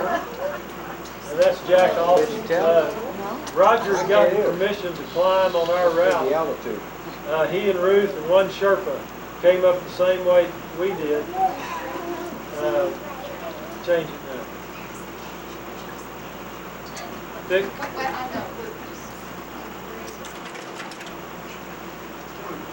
Roger's idea is that one man alone, climbing at night, gets to here about 21,000 feet, climb this feature is called the Japanese couloir. It's first climbed in 1980, yeah, it's pretty straight, by the Japanese to this snowfield and then up this couloir, which is called the Hornbein couloir, to the summit. How do you get past the snow? Well, it's not as steep as it looks up here, but this is steeper than it looks. This is the west ridge of Everest. This, just to the other side, is the call. our route went across this snow field and then up here. But Roger was going to climb up here at night. He was going to climb at night, sleep during the day. He didn't take very much equipment. Why? He thought that was the lightweight alpine way of climbing, and he wanted to be a super. A different strategy, Jim. Yeah. Try and get it all done in 3 or 4 days instead of doodling it up on the mountain in months. Yeah. He stayed there about 6 weeks, climbing back and forth. We had tea with him every couple of days. He'd walk through our camps, and he was just kind of carrying stuff up there and getting ready. He had a tent at our dump, and then he had a tent at our Camp 1. And this is the couloir from our Camp 1 picture I took from just our Camp 1. You can see it's just an ice gully up there, and the snowfield is up here. He had tried this once before. Yeah, he tried it. How long would it take? Well, he was going to take about 4 or 5 days to go to the summit. It'd take probably a day and a half to go to it. And also another fella from Europe has done solo Everest. Nobody's ever done this route solo. Somebody's done Everest solo without oxygen. One guy. Yeah. This is the couloir again from our Camp 1 coming down here. There's the birch tree that we looked at. He was born in Lima, Peru. Yeah. Hey, Bobby. How did the one guy make it? Bobby? Yeah. How did the one guy make it? Well, last year he climbed the same route. He got to that snowfield and got lost. Show me the next picture. Okay, that was not Richard's question. He said, how did the one guy The make one it? that made Oh, the one that made it? Yeah. He climbed it from there's 2 ridges on the north face. This one comes down, and then the northeast ridge over here. He got to the northeast ridge. He stayed up there about 2 months in that area just acclimatizing. And then he took 5 days, climbed up the northeast ridge into our route, into the Great Couloir, and to the summit. He's the world's most famous climber. He's done every mountain in the world that's above 8,000 meters, which is about 26,000 feet. What's his name? His name's Reinhold Messner.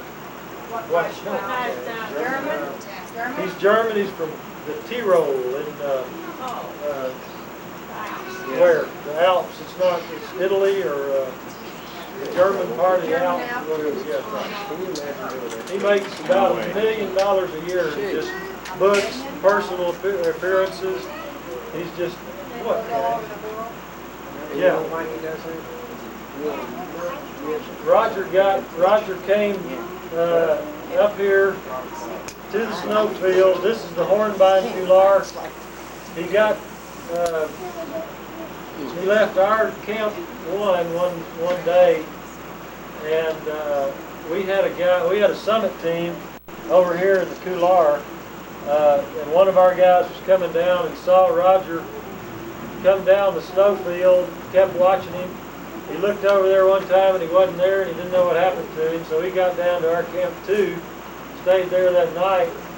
We found out later that Roger had slipped right in here. He fell all the way down that ice gully. And I'll show you that picture. Where was that picture taken from? Back. No, he died. Back. Back. I'm going back. You're going forward. All right, I'll punch the back. Hold it down. Go back one more. He slipped somewhere up in here. This ice is just solid ice. You can see how rough it is. He fell all the way down there. His body went across that crevasse and ended up right by our Camp 1. Did she? Yeah. While they were there? Yeah. The chauffeur, What did they do with it? his girlfriend went up there the next morning because we didn't know what had happened to him. And, she found his body there. Called our advanced base camp on the radio, and 2 of our Sherpas went up and took him, and they said he was just all torn up and you could hardly recognize him. And they put him in a sleeping bag and dumped him in that crevasse. Just because you can't, you just can't take him down. It's too far, it's too hard. His body would deteriorate before, once he got down in the warm weather,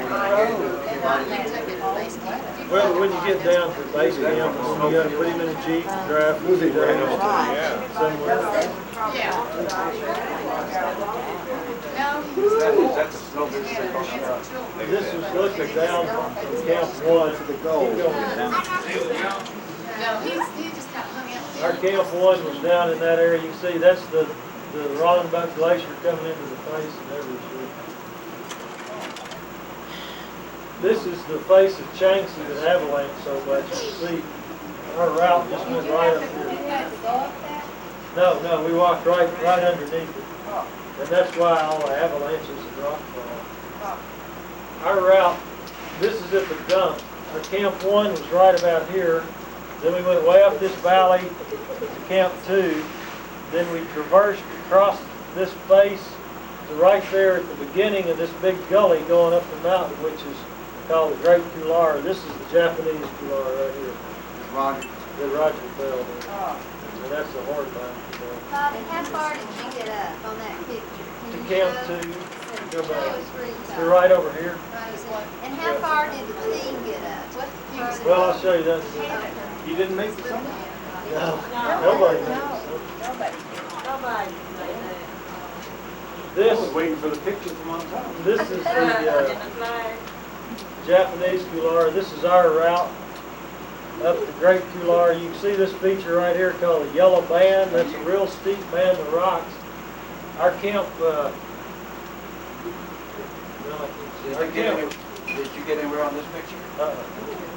Our Camp 4 was right there. Is that just straight up? There were, I think, 4 people that got there up to it. No. The route came across this snowfield and up here. This is the face there. This is George Dunn and Greg Wilson, the first summit team that went up. This was George's 3rd trip to Everest, and he's never made the summit. Greg's 3rd. Greg's 2nd. Turn back. This is the North Col. This is about as high as I got right here. This is where George Mallory first tried to climb Everest in 1923. The guy that said he climbed it because it was there, he was killed somewhere up here, and the guy, George Odell, saw him last in the mist going up, and they never really know if he made it to the top or not. But one of the guys on our team that was a photographer who Cynthia and I got to be good friends with, a guy named David Cashion, came with us in order to complete his filming of a picture he's doing for British TV that shows all the Mallory and Irving stuff from 1923. David made the summit twice, and he came up here with the Swedish team to film this northeast ridge where Mallory was last seen. And the mountain's virtually the same, Bobby, since 23, same everything? Yeah. That's George and Greg going up to their summit. That's right. How many people you know of that are still up there or didn't, die on Well, there's 2 or 3 bodies usually always up there, that are frozen, that can't get them down. In fact, somebody in 1980, a Chinese climber, reported seeing a body of an Englishman on the north face, and that's what prompted this movie in a book that Brashears was working on about Mallory and Irving, because they thought it was George Mallory's body from 1923, still frozen there, and they were hoping. Their expedition last fall was hoping to get his camera and develop the film and prove whether he made it to the summit. How does the guy know it was an Englishman? The Chinese said His accent? I mean, how did they know? He looked at Western. The clothes. Judy said he had a teacup in his hand. Wait, go back to that Camp 3. I never got to Camp 3. This was the only known picture of Camp 3. It was cut into a ledge right by the rock here. You can see somebody laying in the tent. They said if you wanted to go to the bathroom, step outside the tent. At this point, we had fixed ropes which meant that whoever was first up took a rope and fixed it to a snow picket. They tied that hole, and then you'd take this ascending device on your belt and hook it into that rope, and you could slide it up the rope, and then it wouldn't slide back down, so if you fell, you'd be hooked onto that rope. But they said anytime you stepped out of those tents, you had to be hooked into their fixed rope. You can see all their food and various things that came out of the tent there. You couldn't get out of the tent. It was 20 below zero at night there. It took about 30 minutes to get the stove started. All the water that you had to melt snow. They said they could eat 3 Ritz crackers and be totally full, and they'd almost throw up eating that much. You know, it was just such hostile conditions, you know, it just... It looks so peaceful. Yeah. This is Camp 4. You can see our one tent right there, Camp 4. The fixed rope going up there. You were up there? No, I didn't get that high. No, wait, go back. George and Greg got to hear, George said that they felt good that morning. From 4, you go to the summit. I mean, that's the plan. They said they both felt good. They shook hands when they left. They knew they were going to make it. But they started up here, and again, you know, I've never been at that altitude or climbed, but climbing at 23,000 feet, I can't tell you how grueling it is. Climbing for 5 hours is like, it's like your whole life, you know. You walk, every step you take one step, then you breathe 2 or 3 times, and then you take another step. Your foot hits the snow, and then it just punches through that crust, and just that effort. I mean, I cried. I shed tears walking up to Camp 2, and I prayed for the guy in front of me to keep going and not look back at me to lead him. I mean, it's just so grueling. I can't tell you how hard it is. And these guys up at this altitude, they were climbing this yellow band. You can see that feature of the rock. It was vertical rock right there. They had to fix their rope going up. It took them about 7 hours to get to that point, and they saw then that they weren't going to make it. So they started coming back down, and George was leading, and he fixed the rope right here toward the bottom of the band, climbed down here to the snow and sat down. And he said it just so happened that he sat down with his feet in the snow and his arms propped on his knees.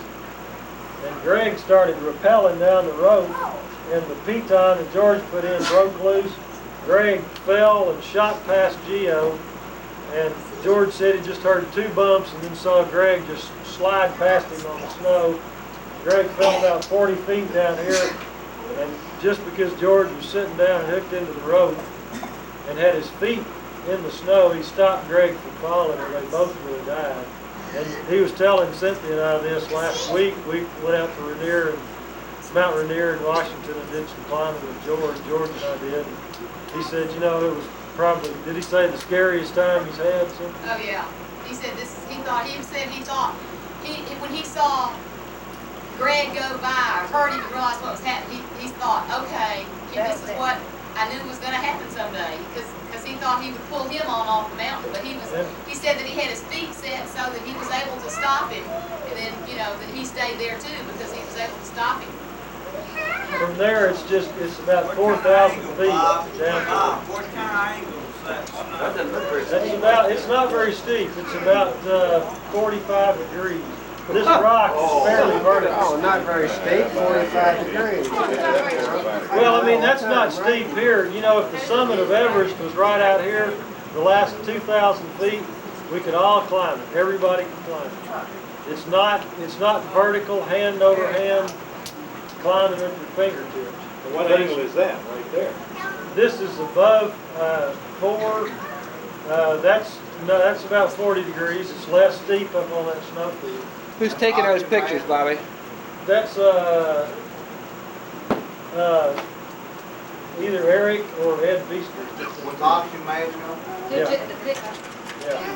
Our second summit team was Ed Beasters, Eric Simonson, and Craig. Craig got to Camp 4, got sick, and then come back down. Ed was not using oxygen. He was strong as a bull. He did great. Eric was using oxygen.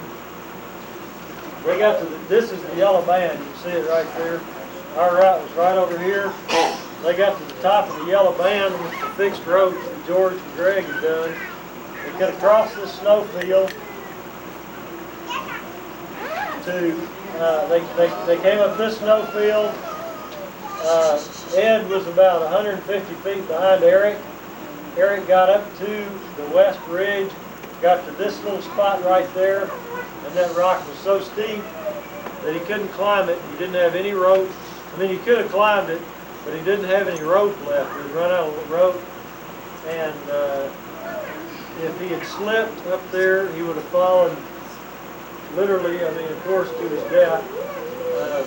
He said it just was not worth the risk to do it. Did you get to any spot on that? No, that's the very top. That's the summit, yeah. How far away were they? They were within, Eric was within 400 feet of the top. Oh, shit. Bobby, where did those two fall? Is that where they fell? Yeah. You can't, He's just going no, you can't see it. sections.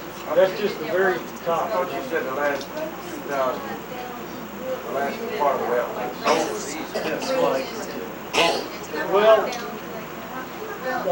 yeah, that's not hard climbing, but it is, you know, the ice is totally, it's so hard that your crampons don't stick in it. The wind's blowing maybe 80 or 90 miles an hour. You're looking both sides. It's Tibet 5,000 feet below, and Nepal about 4,000 feet on the other side. You know, it's just so intimidating. And I mean, to me, it was totally intimidating. But you know, to Eric, who's done that so many times, it's just everything with it. You know, it's not the climbing. And he said later, he said, you know, I'm not really disappointed because I knew I could climb it. You know, he said it wasn't the climbing, but he said I knew that I probably wouldn't get back down alive. And he said it just wasn't working. Okay.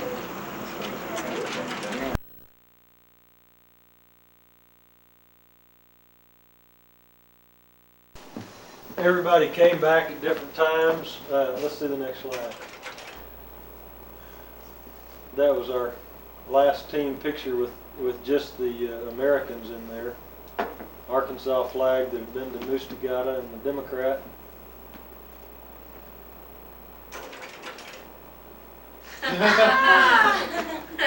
Where's this? Happiest moments of my life, stepping off the airplane in Little Rock. Back home again. That's it. Yeah. Hey.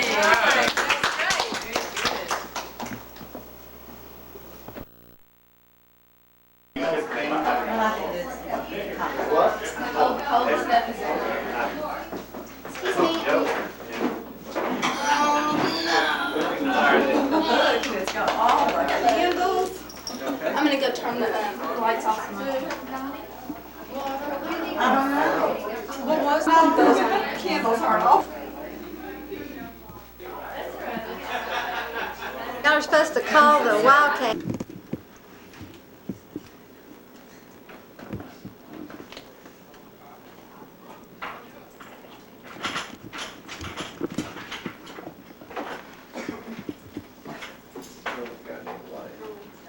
Coco, come here and I'm gonna.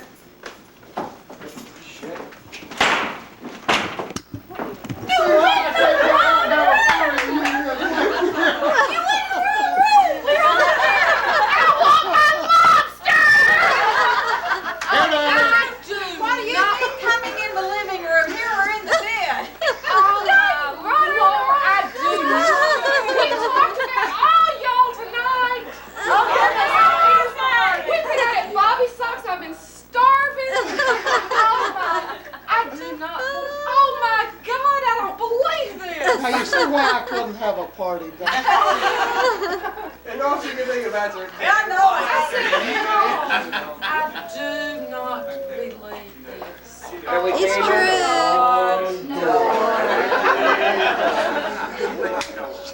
I don't know what to say. Really? I can't believe it. Dang it, I'm not going to Coy's. I'm taking my time. We're having lobster brought in though. In her tree. Yeah, right. Richard said we could cater in lobster. We tried to give y'all a party tonight. I was telling you all week I couldn't go. He called me some girl, she's mad at me. I'm gonna kill it. You want to hear it? No, don't I you heard dare. Charlotte and I played it. We want to hear it later on. It's nobody I know. Okay, ready. Oh, that's good. He pinned my first massage on me ever. I should have brought you one tonight. Yeah, we can. Your first? You couldn't be the one. I'm so sorry. No.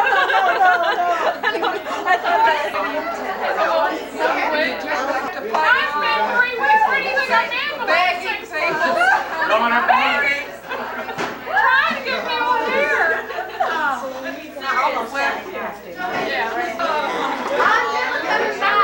You want me to do my ass? Yeah. Get the hair on. You know, this is what I did at Richard's Oh, that's right. There you go, you're on. He was in a different neighborhood altogether. Having a good party, dear. Did they get you? Did you have to go up to the store? Yeah, I had to buy a little. You're just so work. Right. The other girl worked. Well, see that busy. Time. I'm not drinking. On no hands. Cigarette. Over to the couch now. Hello. Welcome. I gotta get everybody and then I'm gonna retire for a while. Looking at you, kid.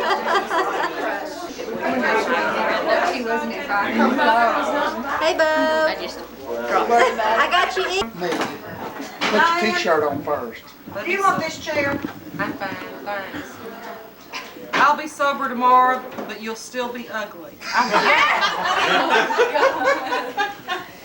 Potty naked. Oh, how cute. Well, put one of them on. Hell, I got you 3 of them. Old fart's white. That's good. Is this for me? Yes, I never bought you a t-shirt from anywhere in the world, but I got you one made. Oh my gosh. What is it? Oh, I'm not eating color too. Hey, Dick put his on in his birthday party. What's that? That's what it matches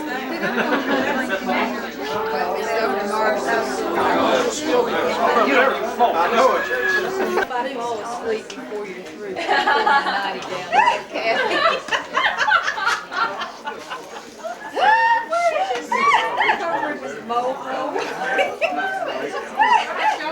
I'm sorry Mickey and Joe aren't here. It says another birthday and you still have that youthful glow.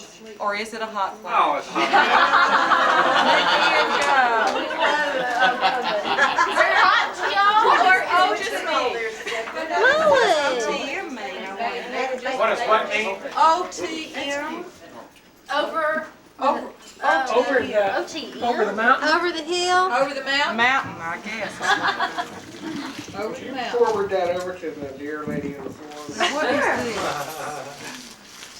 The Body Shop foaming shower gel. Oh, that's good for hot flashes. I like that.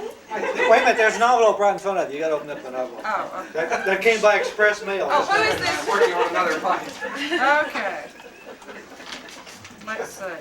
For your birthday this year, I spent weeks traversing every village and borough in our vast land, searching in every card shop, drugstore, supermarket, hotel lobby, and gas station imaginable to find that one card that would properly express the special feelings I hold deep inside for you. And finally I found it, but they wanted $1.50 for it, so just have a happy birthday.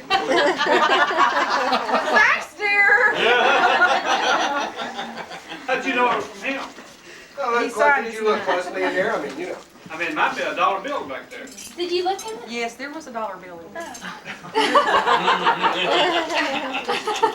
Okay. It didn't excite Richard. Christmas in the mountains will be a lot better. You may be getting older, but you haven't lost it. You may forget what it's for once in a while, but you haven't lost it. Thanks a lot, Kathy! And I know how to get you. Boy, are you going to be sorry. God, this is funny. I wish I could see without my glasses. And We should have given her contact. oh, real earrings! Thank you! They're real! Unless they're on scene or something. No, Those are real! Sorry. Thank you! You were not. What a nice Who gave her something worth a damn? Don't ask them back. They spend money. Yeah, it's not nasty. There's not a card with this, so I'm not sure. Oh, you're welcome. Oh, yeah. Titties. Yeah, two titties. Two titties. That's fine. There's a story that goes with it. With the tail of two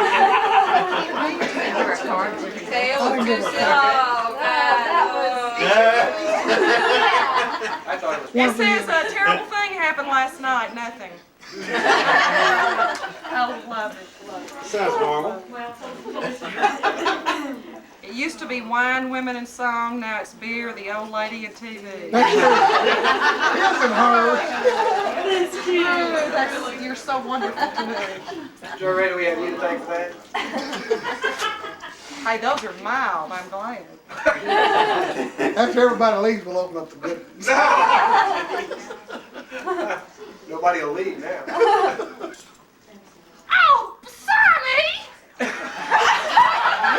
Sonny, what did you do? I thought it was rather subtle. It says. I thought you were nice. Oh, you're talking about what the card says? Here's to all of us who can't afford to get a facelift.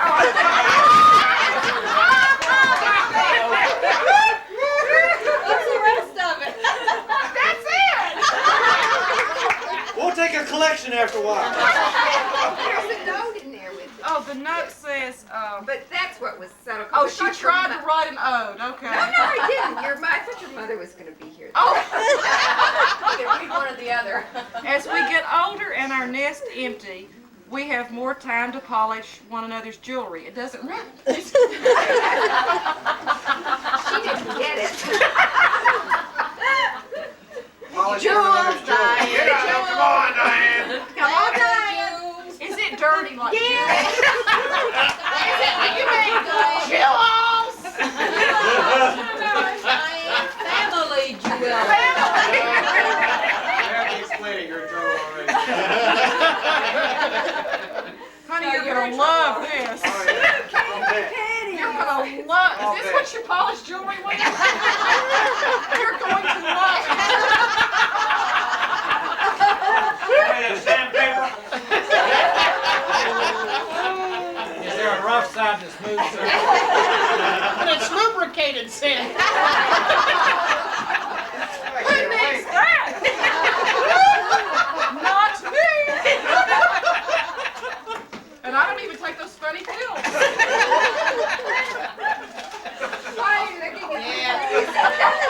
You're in that therapy or whatever. Let's hear it for real fruit juice, you know?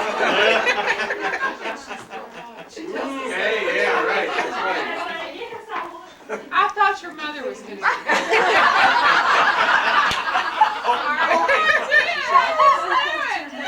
Just love this.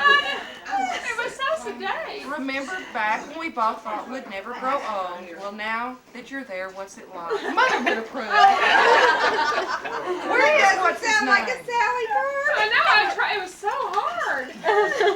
It's hard to find a clean card. It was so hard. They didn't invite her, I don't know. Well, you have once again lived up to your reputation. Oh, no. Diane, do you think that she should have been invited? Y'all just Mother? Yeah. No, I probably would pull at my dress. Oh. She was on the top of the list. So I think no, her phone's busy, and I thought, well, I won't try again. Give her one shot. Yeah. Watch out for that one. I got about 9 numbers. She has to open up. It's just a little. Diane, put your glasses on. Diane. I don't know. It's just a little. Is this what they do out west? It's just a little bracelet of skulls. Oh, this is what those big women out there wear? That's for those big old ugly women. It's my color. It's real. You get some pictures. What big women? She saw, what's I the? think these are bracelet of skulls. skulls. And when you're poking that little doll of yours. Oh yeah. Where? Your voodoo. That's different. I don't have one. Nobody has one. You're into animals. What does that mean? You I must thought like your the mother far was side. going to be here. I was trying to be nice. Does this go with it? Oh God. Your mother's into animals. I swear, this is cute. I thought it was never had it. I was trying to figure out. There's your doll. There's your dog. A poo-poo pet? Well, it's cute. It's a dinosaur. It's a something. An eyesore. I don't think it'll do any good. Oh no, don't tell me. Caroline. Looking It's cute. Well, thank you.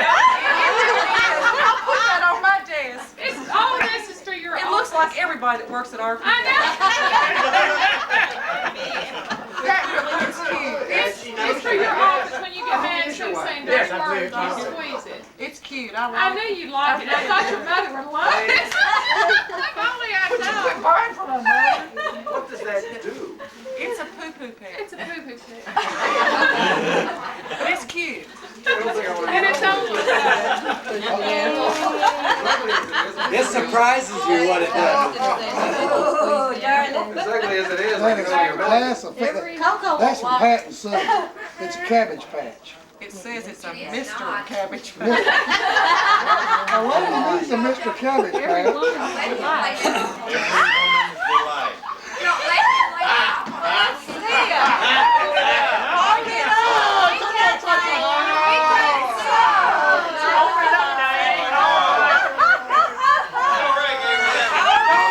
The class of 57 again, man.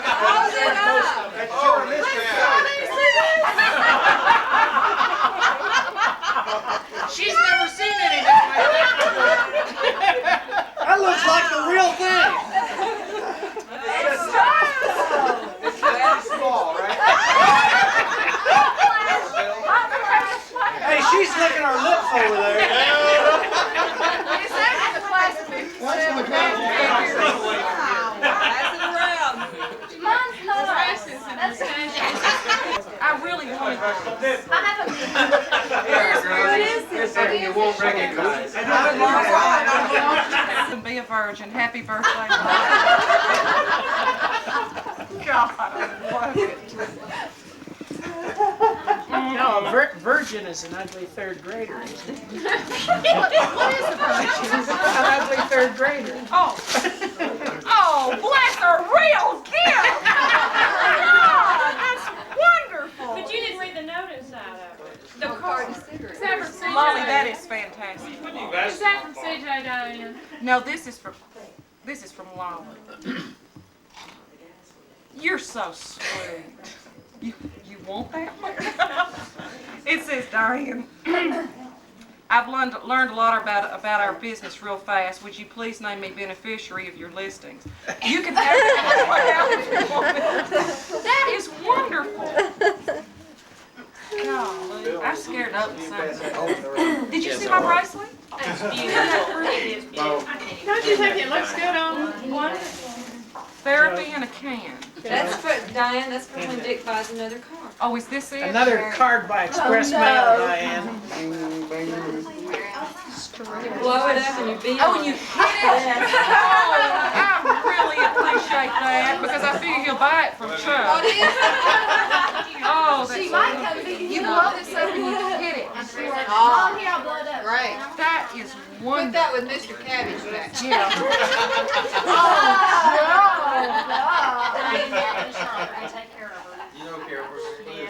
Oh, God.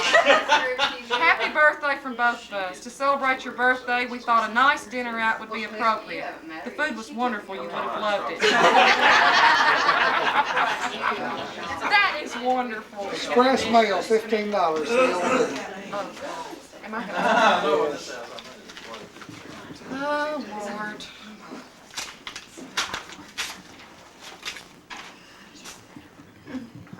little bird told me you were another year older, so I ate him.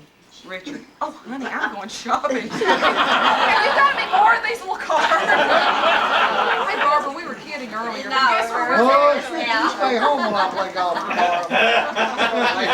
She don't sleep while I play golf. No, you don't sleep while I play golf. Oh, this is Caroline's mayonnaise, I hope. Yes. It may be very lemony. I like it lemony. If she doesn't like it, I'll. Oh, well, I love it. That is really wonderful. She cooks. I'll marry you. Unfortunately, I also earn. Do you do windows? Darn. Thank you very much. You did help make this. Oh, you did help make it. No, I've got something else for you, but you're gonna have to read it yourself. Oh, no, did you do an O? Oh, Be a God. code or something. You and Sonny must be on the typewriter.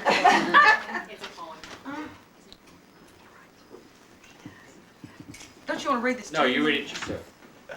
D. Diane is 48. Oh, dear God, a test of faith. Could our girl be growing old? Which of us would wax so bold to announce this chilling news? Better to enlight a fuse than to tamper with her age. If you would behold a rage, sound off now or hold your tongue. Diane will forever be young. I love you. It's not over. It's not over. That was the best part. Young that is, while colors last. For Diane the die is cast. Winter hues bring out her glow. Charlotte's clothes suit better so. C and D have swapped their duds, bringing comments forth in floods. This is really good. To decide who's wearing which, life's a problem, life's a bitch. When in fact it matters not, colors, clothing, makeup, rot. That's from our man in the office. That is wonderful. Do you think we kind of should get the message? Yeah. I can always tell when you write it. Yeah. That was very good. That's pretty good. You have at least you have some iambic pentameter. You close. I don't know, but I'm surprised. He's got a rhythm. Big boogie, Mom. I can't read better. I really would. I appreciate it. Oh, go ahead. No, this is sort of special. I can't read that out loud or I cry. I really would. Who's that from? Mother Marilyn. Marilyn. I'm not your mother. Hell, you ain't, darling. You've been a mother for 50 years. You be me. She's 50. You're 20 years older than me. Oh, I got it! I got a shit happen shirt! Damn, you dress up like that. My color! You know I've been dying. Wear it on the boat and be serious. That's great, Marilyn. Good job.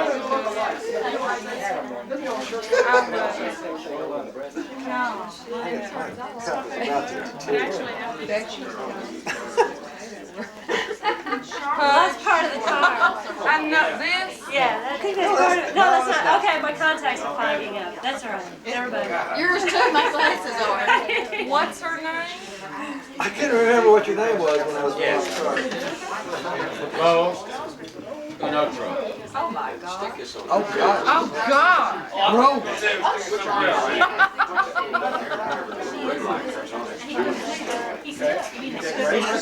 You have to ring this card to see your cousin. That is Express mail, $15. Do What's not my mess up. secret? Dad, she's cute. Damn. She looks like somebody that was at the reunion. I used to date her. Oh, you did. Darn, Clara. God damn, she's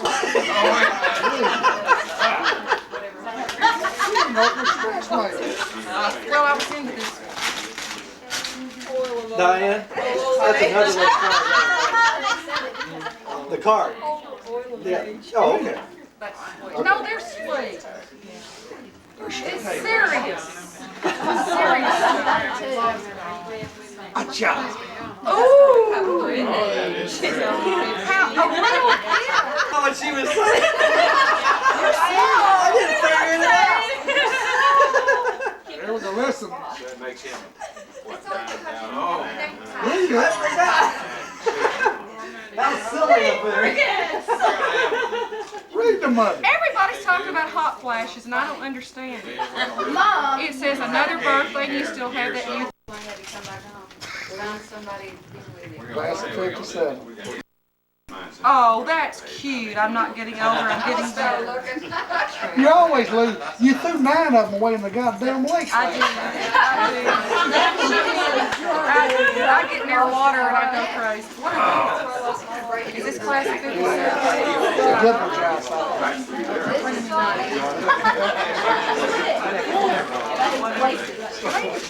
Oh gosh, you got a pacifier. You did it again. And I gave you a baby shower this week. I did it return. That's where you I think that's a good thing to do, is help. Charlotte, I'm trying to hand you that present behind Oh, you. sorry, I love it! Peggy Sue H. Doc's head cheerleader. Huh? Oh, I did. I love it. I did, y'all really earthed the boat one weekend. I did Peggy Sue got married. All weekend, it was wonderful. Well, I think that head cheerleader should be significant. It's taken you 30 years to get something that said cheerleader. I know it. It's about time. Why are these in black? I'm not 40. Boy, that's Hey, I'm not as old as you are. yeah, you are. You're older. Look at you and look at me. I know. You're already in trouble, Joe Ray. I think that's really look at Diane. She didn't get her damn lobster tonight. That's for damn. Are y'all sorry?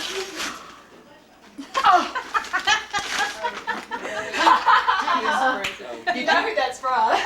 She went last night and got that. Oh, Did they Lord. sign it? Chippendales. Is that what it is? Chippendales!